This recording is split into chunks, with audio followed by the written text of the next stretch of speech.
The damaged vehicle policy. What is it? Why do we have it? And how does it affect the racing today? I'm Matt Faulkner, and this is Overtime.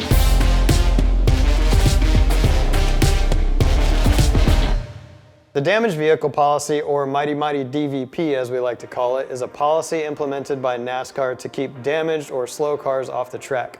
Now, when you get in a crash during a race, basically the policy says that you have 6 minutes to come in the pits, patch your car back together with duct tape or bear bond, which is giant duct tape in NASCAR world, and then get back out on the track and have 3 laps to complete the minimum speed.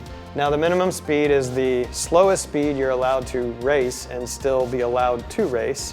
So after you fix your car, you have only 3 laps to prove that you can run this minimum speed to stay in the race. If you fail to make minimum speed, you are black flagged and you're out of the race.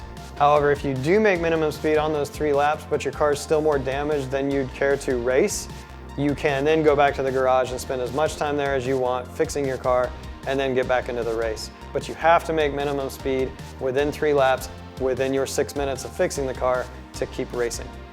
NASCAR implemented the damaged vehicle policy a few years ago to keep super wrecked or super slow cars off the track. These cars would often get in the way of the leaders. They could affect the result of the race. Not to mention, fixing these wrecked cars to extents that took far longer than 6 minutes is super costly. We used to bring tons of spare parts to the track, but we're no longer allowed to do that anymore. And this is from NASCAR to try to reduce the cost of racing and keep us from having to bring so many spare parts to the track. So now basically, if you can't fix it in 6 minutes, you're done. In the past couple races, we've seen the damaged vehicle policy and minimum speed affect the races of a couple teams. One race was at Charlotte where the 23 car took some damage and came in and patched it up and went back out. Now, in this instance, there were only a few laps left of the stage. They thought, well, we'll go finish the stage and then we'll have another caution and we'll work on the car some more. I think they actually put used tires on the cars so that they wouldn't use a set of new tires.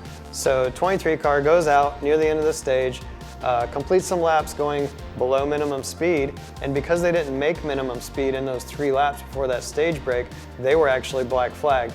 So it's important to keep in mind minimum speed after you go on the 6-minute damaged vehicle policy clock. When you do repair your car, your next 3 laps had better be above minimum speed, or you risk falling out of the race like Bubba Wallace did a couple weeks ago at Charlotte.